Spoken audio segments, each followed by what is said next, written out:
회계 학습 프로그램을 활용한 재무제표 가운데 재무상태표의 작성에 대해서 먼저 설명을 하도록 하겠습니다.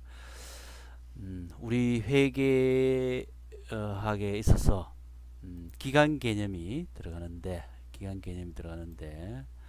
재무상태표는 채권자를 위한 기업이란 조직의 일정 시점의 재무상태를 이 재무상태표를 통해서 작성을 하게 되겠습니다. 일단 처음 비즈니스를 시작하는 상태에서 이 기초 재무상태표는 이 회계기간에 있어서 첫 시점이죠. 1월 1일 기초자산과 기초부채, 기초자본 이 자본은 이 첫 해에는 자본금만 존재한다고 볼 수가 있겠죠. 나중에 또 추가적으로 설명하겠지만은 이 자본은 자본금과 이익잉여금으로 구성되어 있습니다. 그런데 첫 해에는 자본금만, 그리고 이 자본금이 기초 자본을 나타내겠죠. 그런데 기말 시점이 되었을 때 이 재무상태표가 외부에 공표가 됩니다. 이 재무상태표는 기말자산의 상태에 대해서 기말부채와 기말자본을 설명을 해주게 되는데, 이 기말자본은 바로 기초자본, 즉 자본금으로 형성된 기초자본의 당기순이익이 추가되겠습니다. 근데 이 당기순이익은 실제 그 회계 처리되는 데 있어서 이익잉여금이라는 계정 과목으로 기록이 된다고 이해를 하시기 바랍니다. 그 다음 이 기업이라는 조직이 첫 해를 지나서 그 다음 해가 되면은 이처럼 기초 재무 상태를 나타내는, 여기서 요게 기초자산, 또 요 자산의 상태를 부채와 자본으로 설명을 해주겠죠. 설명해 주는데 요 자본 부분을 좀 주목해서 보면은 이 자본은 기초자본입니다. 그런데 첫 해와는 달리 이제 계속 기업의 상태에서 당기순이익이 여기에 붙은, 즉 자본금과 이 자본의 상태는 자본금과 이익잉여금으로 구분되어서 나타나겠죠. 자본금과 이익잉여금. 그러면은 이러한 상태는 결국 자본은 자본금과 이익잉여금으로 구성되어 있는데 매년 영업활동이 누적되면서 이 이익이 계속 누적된다고 볼 수가 있겠죠. 물론 당기순이익이 계속 누적되면 좋겠죠. 뭐 손실도 있을 수 있겠지만은. 그래서 이 상태에서 계속 기업으로서 진행이 될 때 기말에는 첫 해와는 달리 계속 기업으로 진행될 때는 요 자본금과 이익잉여금으로 구성되어 있는 이 기초 자본이 요 자본금과 이익잉여금 요 상태를 나타냅니다. 거기에 또 이 회계기간의 당기순이익이 덧붙게 됩니다.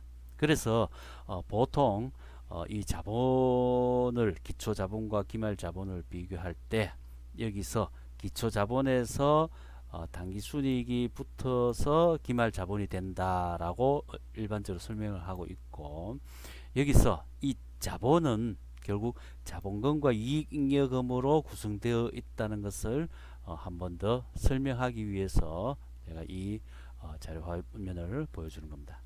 마찬가지로 이 당기순이익도 이익잉여금이라는 계정 과목으로 당기순이익을 나타낸다, 이렇게 이해를 하면 되겠습니다.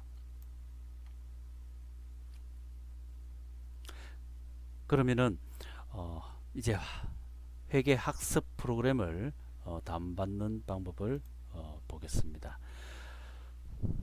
이 강의 자료실에서 회계의 순환 과정, 여기서 열기를 선택하겠습니다.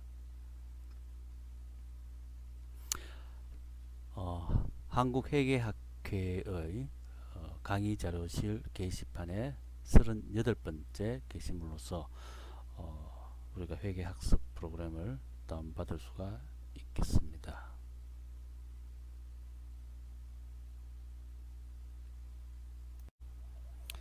회계 순환 과정을 이해하기 위한 학습 프로그램을 이 한국회계학회 강의 자료실에서 38번째 게시물인데 제목은 이렇습니다. 회계 순환 과정에서부터 몇 가지 우리 회계학적인 학습을 할 때에 도움이 되는 그 엑셀 파일을 여기에 첨부가 되어 있습니다.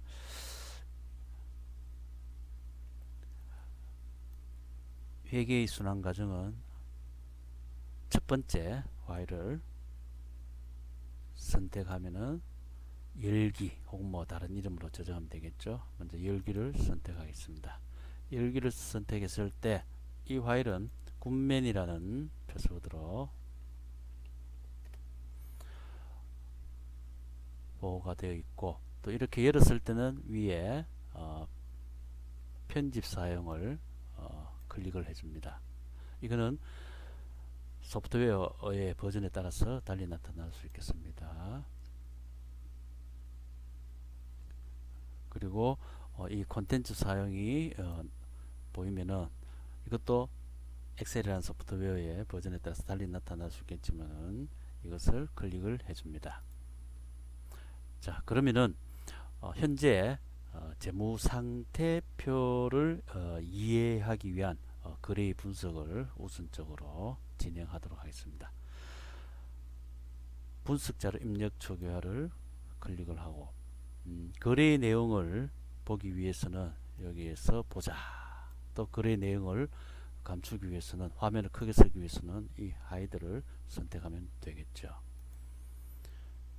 자, 첫 번째, 투자자가 출자하여 현금 100만원이 납입되었다. 일단 뭐 단위를 천원 단위로 이용을 해도 되고, 아니면은 단위가 크지 않을 때는 그대로 이용을 하면 되겠습니다. 여기서 계정 과목은 이미 기본적인 계정 과목이 설정이 되어 있기 때문에 이 현금은 현금 예금으로 통합해서 사용하도록 하겠습니다. 양수니까 그대로 입력을 하면 되겠죠. 100만원. 이렇게 자산을 입력을 하게 되면은 이 자산의 내용은 부채 또는 자본으로 설명을 해줄 수가 있겠죠. 아니면은 다른 자산으로 설명을 하든지. 그래서 일단 이 자산은 어떤 물건과 권리를 나타내는 계정이고, 이러한 자산 계정을 설명해 주는 게 바로 부채와 자본 계정입니다. 채권자의 몫으로 설명해 주는 게 부채고, 투자자의 몫으로 설명을 해 주는 게 자본입니다. 그러면은 이 현금 100만원이 기업으로 들어왔을 때 투자자의 납입을 이 자본금이라는 계정 과목을 써야 되겠죠. 이렇게 하면은 먼저 회계 등식에 의해서 자산은 자산의 감소 또는 부채와 자본으로 설명을 해줘야 되니까 이 거래에서는 부채와 자본 쪽에 특히 자본금의 증가로 설명이 되겠습니다. 두 번째, 상가 건물 임차하면서 보증금 20만원과 1년 성급 임차료로 12,000원을 보통예금 계좌로 송금하다. 이 부분은 일단 예금과 현금을 같이 처리를 하니까 이해하기 쉬운 계정 과목을 먼저 선택을 하고 이것을 놔두어서 분석을 해 보겠습니다. 일단 보증금 20만원이 나갔어요. 그러니까 자산 현금 예금이 마이너스 20만원 이죠. 그런데 이 부분은 보증금이기 때문에 자산의 증가, 즉 권리입니다. 권리로서 자산의 증가, 임차 보증금, 그리고 금액은 마이너스가 아니고 이제는 증가 부분이죠.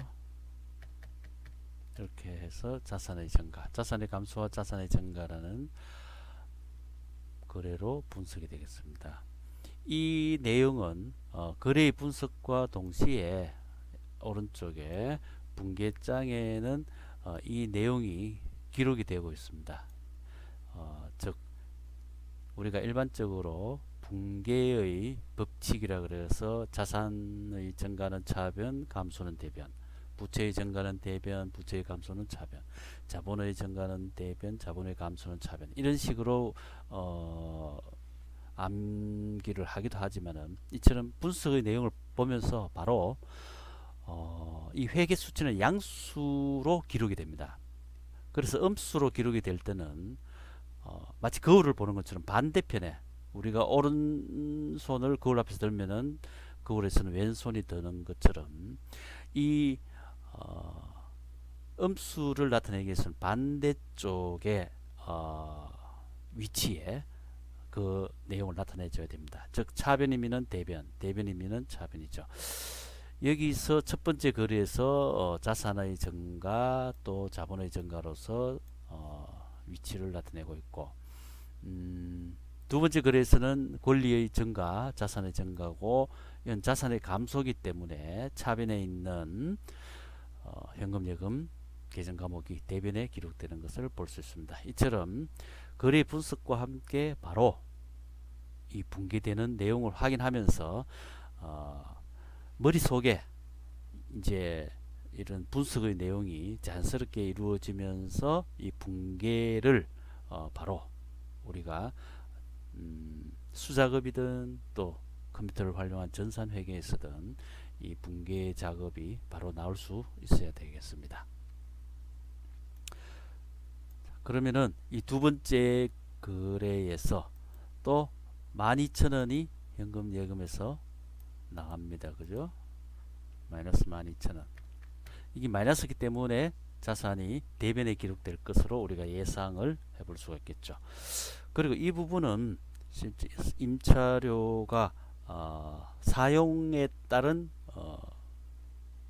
비용이기 때문에 아직 한 달이 안 지났다. 이게 월이라면은, 그랬으면은 또 사용한 만큼 우리가 이 부분을 비용으로 처리해 주는 것을 기본적으로 봤을 때는 아직 그 사용이 안 됐으니까 성급 비용으로 우리가 처리를 하겠습니다.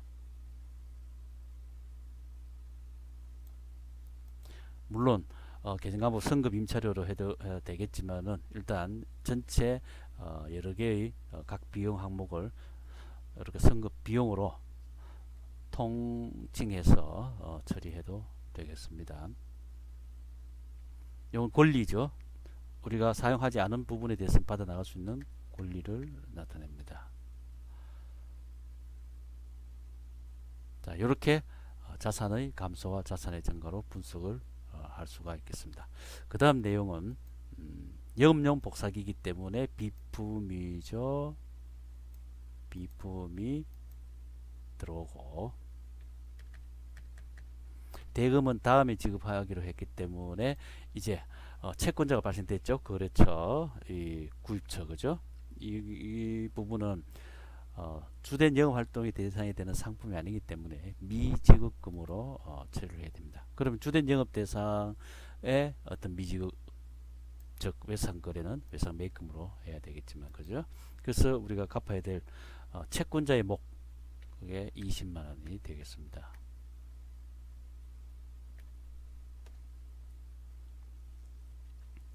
그 다음 상품 구입이 되죠. 50만원입니다.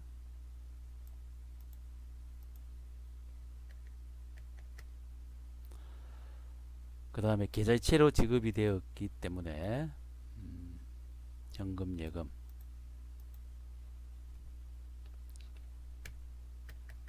이렇게 기록이 분석이 되면서 기록이 되겠습니다. 그러니까 마이너스는 반대쪽에 기록이 되겠습니다. 즉 자산의 감소는 대변에 기록이 되겠습니다. 그 다음 상품을 매출하고 현금으로 받고 전액 예금 입금이니까 현금 예금으로 처리하면 되겠죠. 45만원이 들어옵니다. 근데 매출원가가 20만원이죠. 요거는 상품이 나가는 거죠. 마이너스 20입니다.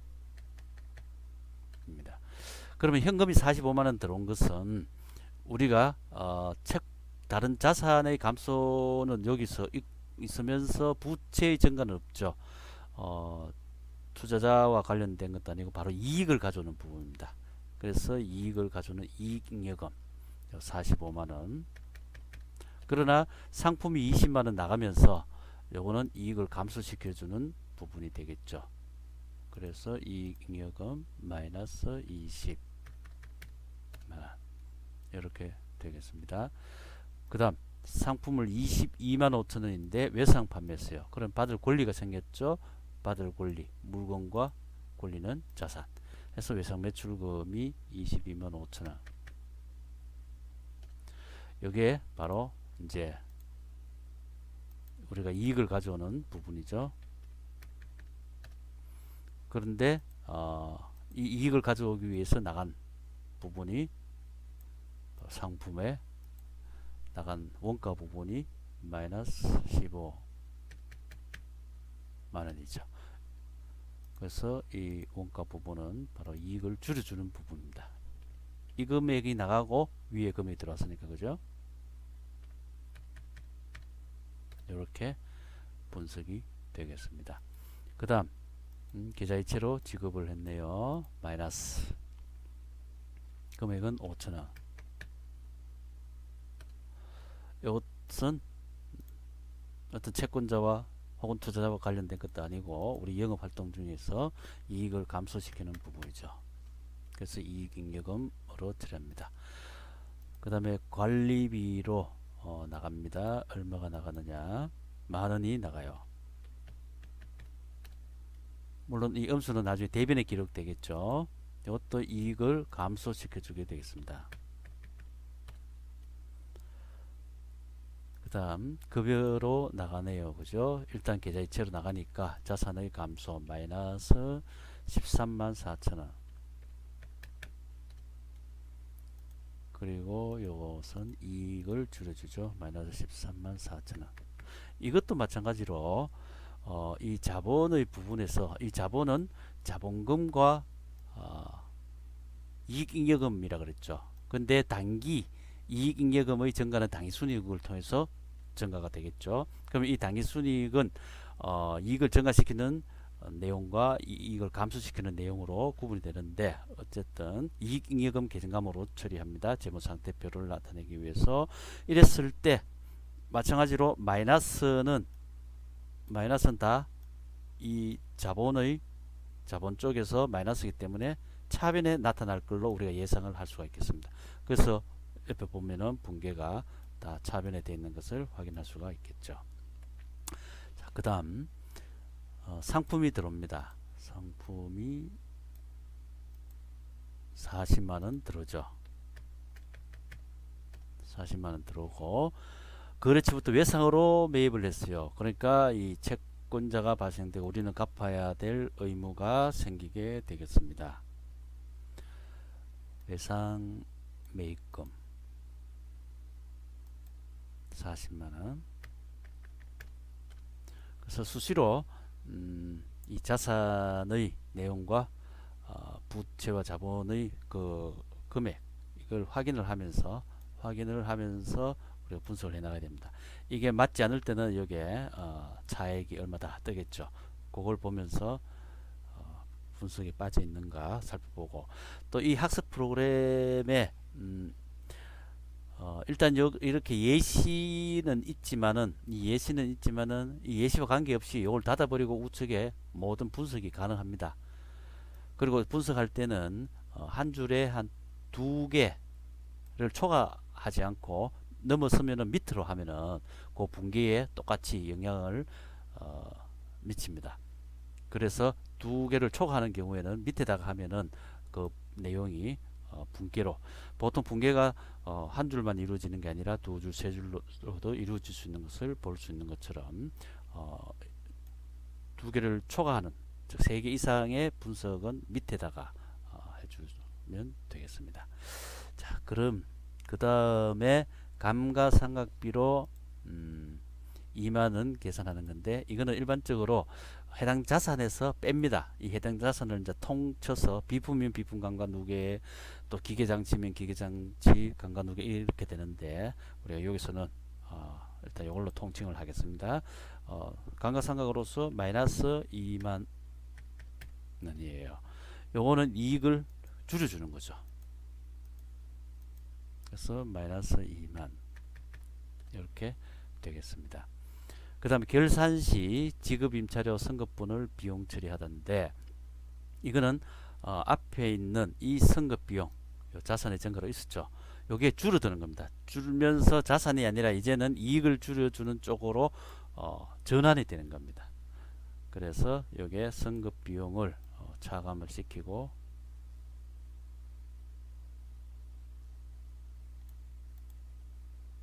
12,000원 마이너스 12,000원, 이게 이제 이익을 줄여주는 임차료가 되니까 이익잉여금에서 마이너스 12,000원 이렇게 분석이 되면서 옆에 분계가 됩니다. 일단은 여기까지 재무상태표를 작성하기 위한 거래 분석입니다. 거래 분석인데, 일단 일반적인 거래를 지금 설명하는 것이 아니라 재무상태표 작성에 1차적으로 이 회계학에 처음 입문하는 사람을 대상으로 이 학습 프로그램을 제가 지금 설명하고 있기 때문에 이 내용을 전체적으로는 다음 그 내용까지, 강의까지 살펴볼 수 있기 바랍니다. 그래서 이 학습 프로그램 이용해서 재무상태표를 이해하기 위한 분석은 특이하게 요쪽에 즉 당기순이익 쪽에 있어서 이익잉여금 계정과목 하나로 처리를 하고, 이 이익잉여금 계정과목이 결국은 지난 시간에 이야기한 그 당기순이익, 즉 자본 쪽에 당기순이익의 내용을 나타낸 내용으로 가는 것을 여러분들이 이제 이해를 해야 되겠습니다. 그러면은 일반적인 회계의 순환 과정에서 이 부분은, 거래의 분석은 바로 분기장에 기록이 됩니다. 분기장에 기록이 되고, 이 회계를 통한 보고서 작성이 될 때 반드시 거쳐야 될 장부가 이 분기장과 총계정원장이에요. 총계정원장. 그래서 총계정원장으로 이 분기장에 기록된 것을 옮기는 것은 이 분기장에서 같은 계정 과목은 총계정원장의 같은 자리에 이 분기장에 기록된 내용이 그대로 옮겨 적는 아주 단순한 작업입니다. 단순한 작업이기 때문에 이렇게 계정 과목별로 넘어갑니다. 그래서 이 학습 프로그램에서는 굳이 이 작업에 대한 내용은 총계정원장 확인이라는 이걸 통해서 조회만 할 수 있도록 해놨습니다. 현금 예금 조회해 보면은 이처럼 현금, 요 계정 계좌의 주인은 바로 현금 예금이에요. 보통 T 계정으로 여러 회계학 책에서 설명을 많이 하고 있는데, 그거는 바로 이 계정, 총계정 원장이라는 장부의 내용을 나타내는 거고, 이 T 계정을 읽을 때 중요한 것은 이 계정 계좌의 주인은 바로 이 위에 앉아있는 이 계정 과목이 주인이라는 것을 꼭 이해를 해야 됩니다. 그럼 이 계정 과목의 성격에 따라서 이 계정 과목이 자산이냐 부채냐 자본이냐에 따라서 그 증가는, 자산은 차변이겠죠, 그죠? 부채와 자본은 그 증가가 대변인 듯이. 그래서 여기서는 현금 예금이 주인이기 때문에 이 계정 과목의 증가 쪽은 즉 차변 쪽에 여기서 나와 있을 거라는 이야기죠. 감소는 이쪽에 나와 있을 거라는 이야기입니다. 그렇게 이해를 하면 되겠습니다.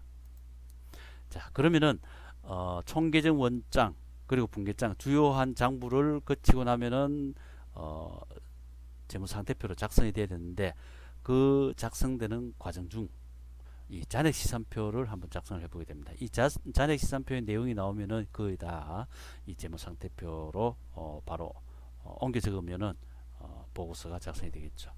이때는 반드시 요 잔액시산표 준비를 눌러야 됩니다. 그리고 또 이게 수작업을 통해서 시산표를, 즉 시산표는 한번 시험적으로 계산해 보는 거예요. 그래서 수작업으로 작성을 해볼 수도 있겠지만은 여기서는 이 학습 프로그램의 주된 목표가 거래 분석과 기록, 즉 분기 쪽에 맞춰져 있기 때문에 나머지 내용은 자동화된 내용 중에서 여러분들이 확인을 하면 되겠습니다. 그래서 잔액시산표를 한번 클릭을 하고 그 다음에 요 계정 과목에 가보면은 이제 분기장 총계정 원장에 나타나 있는 계정 과목을 우리 이 거래에서 나타난 계정 과목만 보이도록 되어 있습니다. 그래서 먼저 자산 계정 과목을 이렇게 클릭을 해서 나타내 봅니다. 비품, 상품, 여기까지죠, 그죠? 여기까지 자산이고, 그 다음에는 이제 부채. 요걸 설명을 이제 요 위에도 해놨죠, 그죠? 잔액시산표를 클릭해라, 준비 클릭해라. 그 다음에 자산, 부채, 자본, 수익 순서대로 계정 과목을 선택해봐라. 이런 이야기예요. 여기서 그 다음에 이제 부채입니다. 미지급금과 외상 매입금이죠. 그 다음에 자본입니다. 자본은 자본금.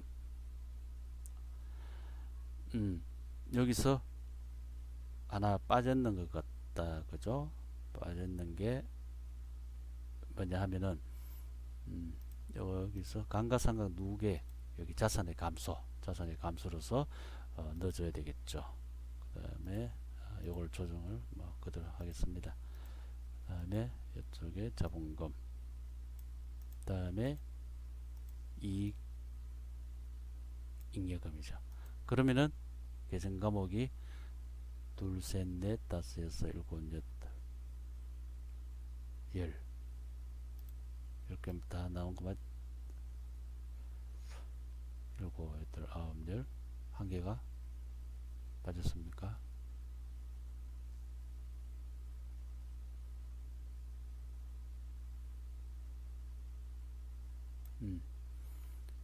그게 빠졌네, 그죠? 잠시 제가 이렇게 하겠습니다. 선급 비용이 빠져 있네요. 선급 비용. 이렇게 보면은 이제 여기까지가 자산이죠. 여기까지가 자산이고 요게 부채입니다. 요게 자본입니다. 요게 자본입니다.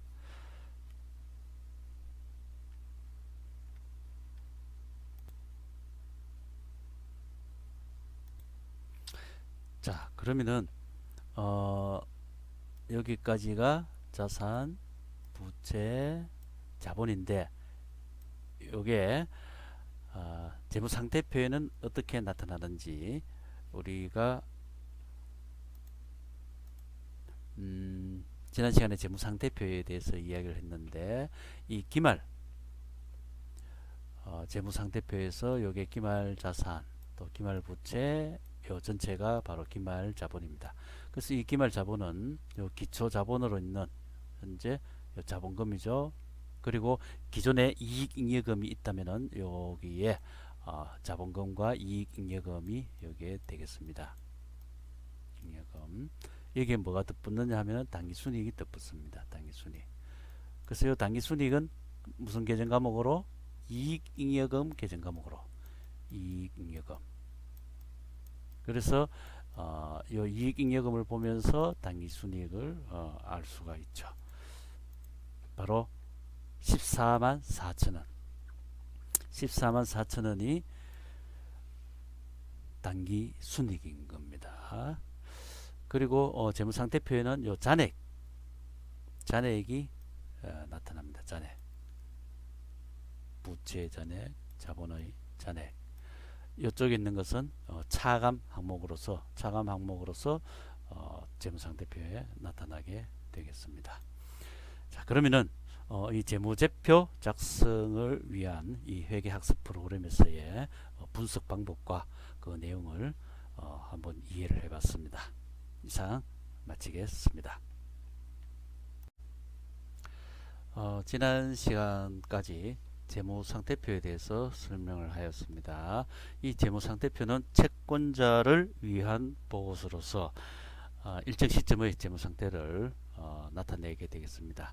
이 재무상태표의 기본적인 형태가 일정 시점, 특히 이제 기말 시점의 보고서를 작성하게 되겠는데, 이 기말 자산을 바로 기말 부채와 기말 자본으로 설명을 해줘야 되겠죠. 기말 부채와 기말 자본으로. 그리고 이 기말 자본 쪽은 기초 자본에서 당기순이익을 합치는 내용으로 나타납니다. 물론 이 기초 자본은 자본금과 이익잉여금으로 구성되어 있다, 그렇게 이야기를 했죠. 그러면은 결국 당기순이익이 요게 기말자본에 붙는데, 요 당기순이익은 거래상 계정과목이 이익잉여금으로 처리가 된다 그랬어요. 이익잉여금으로 한다. 그런데 이 회계는 채권자만 있는 게 아니라 투자자도 있어요. 투자자.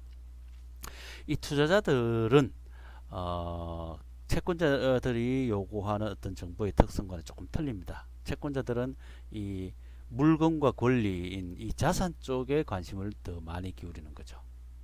그래서 이걸 설명을 해라. 다른 채권자의 몫이면은 부채, 또 다른 이해 집단인 다른 투자자들의 몫이면은 자본으로 설명해라. 그렇게 설명을 해주기를 원하는 것에서 끝이 납니다. 그러나 투자자들 입장에서는 이러한 설명에서 특별히 이 당기순이익의 내용을 이익잉여금으로 처리되어 있는데, 이 이익만 우리는 중요한 게 아니고, 그리고 단순히 이 자산에 대한 조달 원천을 설명하는 데 그치지 않고 하나의 경영성과를 보고해 주기를 바라고 있습니다.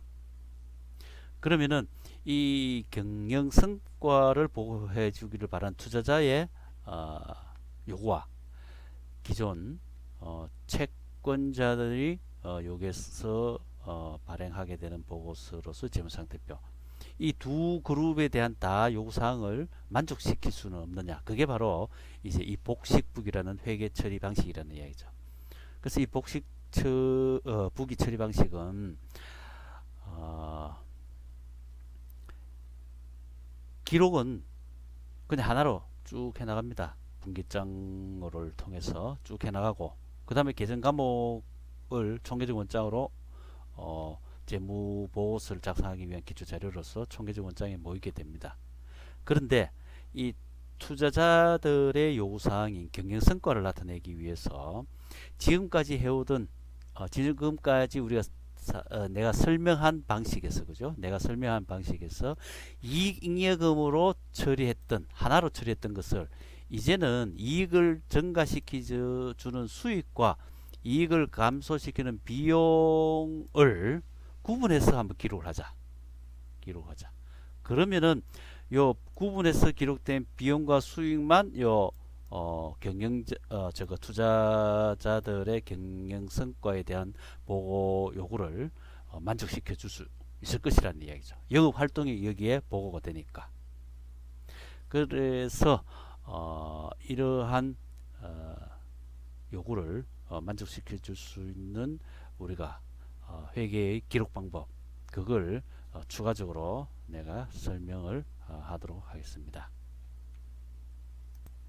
자, 이게 지난 시간에 재무상태표, 즉 채권자를 위한 보고서가 나오는 과정을 설명한 파일입니다. 자, 여기서 봤을 때 전번에도 언급을 했지만은 요 이익잉여금으로 처리를 했다는 거죠. 당기순이익을. 그런데 이제 경영성과를 요구하는 경영성과의 내용을 알아보기를 원하는 투자자의 그 보고 요구 사항을 이제 수익과 비용 요 내용을 이제 수익과 비용으로 구분해서 나타내자는 이야기죠. 나타내자. 그러면은 일단 이익잉여금이라는 계정 과목은 잠시 뒤로 물러나야 됩니다. 뒤로 물러나고 이 자리에 바로 수익과 비용으로 여기서 더하기는 수익으로 그죠? 더하기 양수로 되어 있는 것은 수익이고 마이너스로 되어 있는 것은 이런 것들은 다 비용이라는 거죠. 비용. 그러면 수익과 비용을 구체적으로 나타내는 계정 과목으로 한번 변동을 해보겠습니다. 변경을 하는 거죠. 요거는 바로 매출이라는 수익의 내용이죠. 계정 과목으로 그 내용을 나타냅니다. 요거는 매출 원가라는 그 원가를 나타내는 거죠. 비용으로서 매출 원가. 그리고 요렇게 변화가 될 때 이쪽에 계정 과목도 그죠. 당연히 바뀌어서 기록이 됩니다. 그래서 이제 이게 완전체예요. 실제 우리 회계에 기록이 되는 이 분계장, 처음 기록이 되는 분계장에는 이런 거래의 분석이 이루어지는데 분석을 이제 이렇게 이제 해 나가야 된다는 거죠. 지금처럼 이렇게 해 나갔을 때 이렇게 분계가 됩니다. 그러면 그 두 가지 보고서가 다 작성이 되는 게 바로 복식부기의 특징이면서 장점이 되겠죠. 계속하겠습니다. 요거는 바로 매출이죠. 이 부분은 뭐였습니까? 매출 원가였죠. 그 다음에 이 부분은 5,000원은 뭐였습니까? 전기료. 전기료는 수도 광열비라는 계정 과목으로 그 내용을 나타내죠. 수도 광열비. 그 다음에 관리비를 이렇게 처리를 하고 그 다음에 134,000원은 급여로 처리를 합니다. 그 다음에 여기서 2만원은 감가상각비죠. 감가상각비.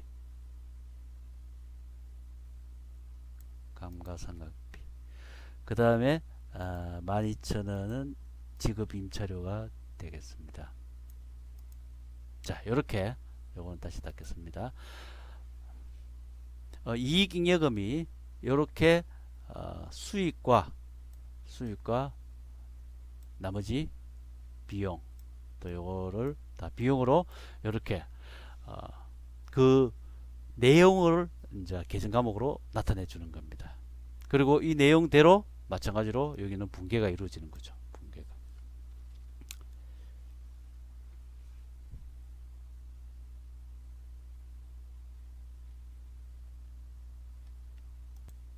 자, 그러면은 이 상황에서 우리는 아까 이 단기순이익 재무상태표의 단기순이익을 나타내주는 이익잉여금 계정 과목이 무슨 계정 과목으로 다 대체되었느냐 하면은 이 수익과 비용 계정 과목으로 다 대체가 되어 버렸어요. 그러면은 이 수익과 비용은 이 손익계산서에 보고되는 내용으로 다 나타나 버리면은 여기서 기존에 있는 이익잉여금의 자리는 그러면 어떻게 다시 찾아와야 되느냐? 그거는 이제 마지막 그 결산시 이제 이루어집니다. 자, 그러면은 이 회계 기간에 이루어지는 거래에는 자산, 부채, 자본 안에서만 이루어지는 교환 거래가 있고 이익이나 손실을 가져오는 손익 거래가 있고 또 결산 시 이루어지는 결산 거래가 있어요. 이 거래라는 것은 실제 외부와의 거래도 있지만 특별히 결산 거래는 기업 안에서 내부 이제 거래라고 볼 수 있겠죠. 그리고 모든 거래는 어차피 분계장에 기록되어야 되기 때문에 다 분계가 됩니다. 여기서 어떻게 비용과 수익은 이 손익 계정이라는 하나의 계정 과목을 우리가 인위적으로 의도적으로 만드는 거예요. 만들어서 수익 비용을 이 이익잉여금으로 다시 대체해주는 과정을 한 번 더 거칩니다. 요 과정이 어쩔 수 없이 이제 재무상태표만 작성을 하는 것이 아니라 이 손익계산서를 작성해야 되기 때문에 비용과 수익이 나타나고, 따라서 한 번 더 이익잉여금으로 다시 돌아가는 절차가 필요하다. 그게 결산시 손익계정을 통해서 이루어집니다. 그 과정을 보도록 하겠습니다. 이제 여기서 바로 거래의 내용을 봤을 때 12월 31일 결산시 수익 비용 계정을 손익 계정으로 대체하여 이익을 계산한다. 왜 이익을 계산합니까? 수익과 비용 안에서 이익은 계산됩니다. 그러나 자산 부채 자본 안에서도 그 내용을 나타내 줘야 되기 때문에 하나의 계정 과목으로 이제 통해서 해주는 거죠. 여기 분석상 여기 보면은 일단 이 수익과 비용을 통해서 밑에 잔액은 14만 4천원으로 나와 있죠. 우리가 예상을 해볼 수 있습니다. 아, 당기 순이익이 14만 4천이구나. 그리고 이제 마지막 결산 절차에 여기죠. 밑에 매출부터니까 이 자리를 이익잉여금 자리가 이 수익과 비용 계정으로 왔기 때문에 이제는 손익 계정으로 자리를 대체시켜 줘야 되는 그 절차가 있습니다. 그러면 요 매출은 이 손익으로 대체를 해주는데, 어쨌든 요 자리가 다 자본 안에서 자리가 이루어지겠습니다. 그러면은 이 매출이 금액이 손익으로 가고, 원래 매출은 그럼 빠져야 되겠죠, 그죠? 대체가 되니까. 그래서 마이너스 45만원이 되겠습니다. 다른 것도 마찬가지입니다. 이제 매출원가를 빼줍니다. 매출원가를 대체하기 위해서 이제 마이너스는 양수로, 그리고 그 자리에 손익이 매출원가처럼 마이너스 20만. 그 다음에 또 매출이죠. 매출이 22만 5천원. 이제 매출은 대체가 되니까 마이너스 22만 5천원. 이렇게.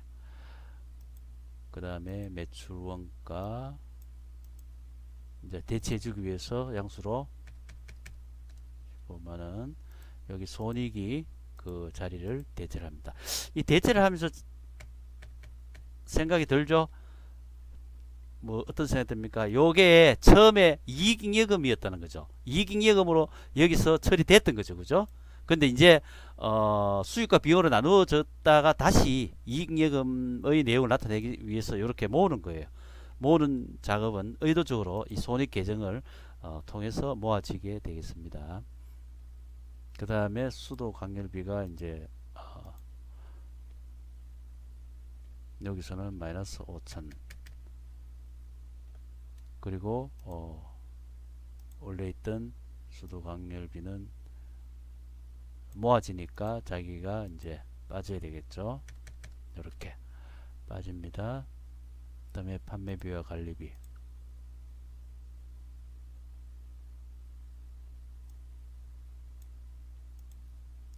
금액이 만원. 이 자리를 손익이라는 계정 과목으로 대체를 해줍니다. 그 다음에 급여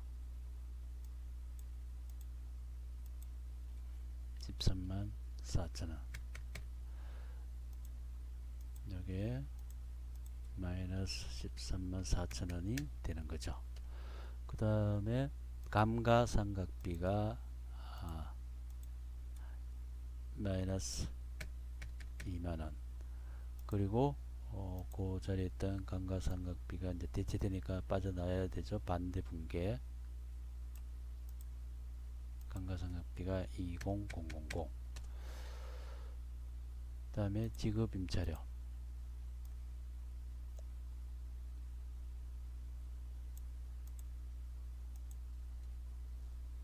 12,000원. 이 자리를 내어주고 누구한테? 손익한테 내어주는 겁니다. 마이너스 12,000원. 4천원. 자, 그러면은 여기서 한번 보세요. 요 자본 쪽에, 요 자본 쪽입니다. 요 전체 영역 자본 영역이죠. 밑에 보면은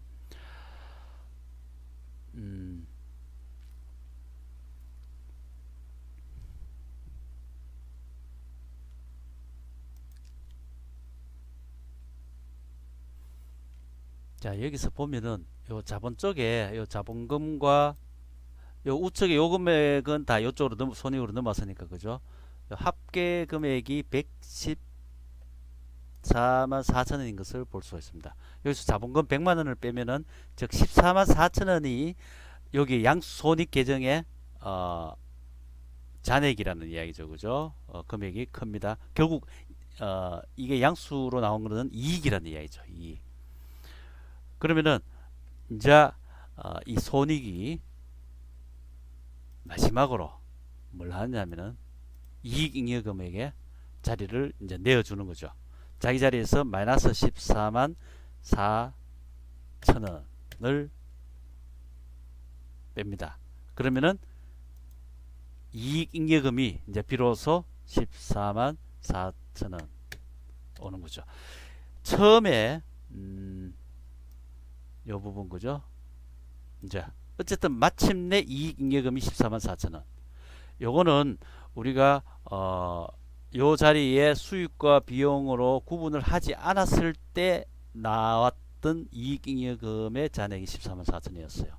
그런데 이제는 손익계산서도 같이 작성을 해주는 이 거래 분석과 또 기록의 방식에 있어서, 즉 복식부기의 방식에 있어서 이 이익잉여금이 잠시 수익과 비용을 양보를 했다가 마지막에는 다시 이 이익잉여금으로서 이게 어디로 갑니까? 자본으로 들어가는 거죠. 그래서 자본에 합쳐지는 것은 물론 뭐 자본금으로 이렇게 넘어가겠지만은, 자본에 합쳐지겠지만은, 일단 우리가 정식으로 이 부분을 명확하게 이해하기 위해서 이익잉여금이 자리를 내어줬다가 다시 자기 이익잉여금으로 자리를 찾는 것으로 이해를 하기 바랍니다. 자본 쪽으로 이제 넘어가는 거죠. 어쨌든 이 내용이 우리가 이렇게 전체적으로 이 비용과 수익이 요 당기순이익의 자리에 이익잉여금을 대체했다가 여기서 다시 이익잉여금 계정으로 요 당기순이익을 나타내는 계정 과목으로 보내는구나, 그렇게 이해를 하면 되겠습니다. 그러면은 어쨌든 여기까지 왔으니까 요게 한번 가보겠습니다. 여기 가보면은 이건 아까 거니까 그죠? 총계정 원장 한번 확인해 볼까요?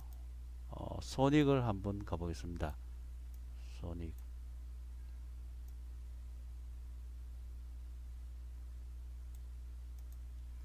자, 손익의 자리에 가보면은 요렇게 요 자리의 주인은 누구라 그랬습니까? 손익이죠. 손익. 손익은 오른쪽에는 수익의 내용이 있고, 왜 수익의 내용일까요? 손익도 어차피 이게 자본의 계열에서 나왔으니까 그죠? 그래서 자본의 증가 쪽은 대변이니까. 그리고 이쪽은 비용 쪽입니다. 비용 쪽이에요. 그래서 이게 비용 쪽, 비용입니다. 자, 그러면은 차변 쪽에 67만 5천원, 대변 쪽에 67만 5천원 똑같은 금액이 되는 거예요. 요게. 그래서 장부상으로 보면은 이렇게 차변 금액과 대변 금액이 일치시키면서 장부 마감이 되는 거예요. 장부 마감이 되는 겁니다. 이 손익 계정이 마감되었다 하는 것은 결국 이 앞에 있던 모든 수익 계정과 비용 계정이 다 마감이 된 거예요. 왜냐하면은 실제 이 부분이 매출 같으면은 대변의 67만 5천원이 손익 계정으로 보내주면서 차변 대변 금액이 일치하게 돼요. 일치시키면서 마감이 되는 겁니다. 그래서 차변에 67만 5천원, 대변에 67만 5천원 해서 장부상 마감이 되는 거죠. 마감이 쫙 마감이 되는 거예요. 결국 모든 수익 계정과 비용 계정은 손익 계정으로 대체가 되면서 마감이 되고, 이 마감이 되는 것은 이제 장부가 마감이 되면서 보고서가 만들어져야 되겠죠. 그럼 잔액 시산표 준비를 클릭하고 그죠? 이제 해보면은 모든 자산 계정은 여기서 먼저 또 해봅니다. 쭉 우리는 수작업을 할 수도 있지만은 이처럼 우리는 확인만 하면 되니까 그 흐름을 여기서 이렇게 선택을 하면서 알아보기 바랍니다. 그 다음에 외상 매출금, 그 다음에 감가 누계, 이건 마이너스 자산이죠. 그 다음에 자산과 관련되는 것은 없죠. 그 다음에 이제 부채가 들어가면 됩니다. 부채는 미지급금, 그 다음에 외상매입금 이렇게 들어가고, 그 다음에 자본 쪽에 자본금, 그 다음에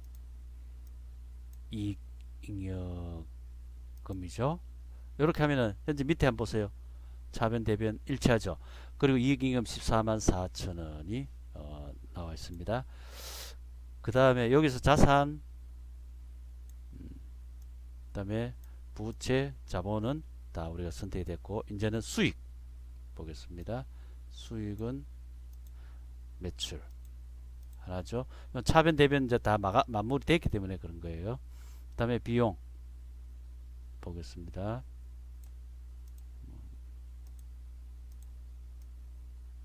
매출 원가, 수도 광열비, 그 다음에 판매비와 관리비,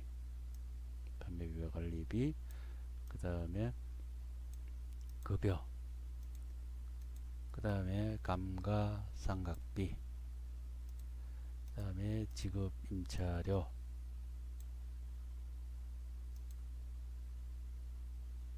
여기까지죠.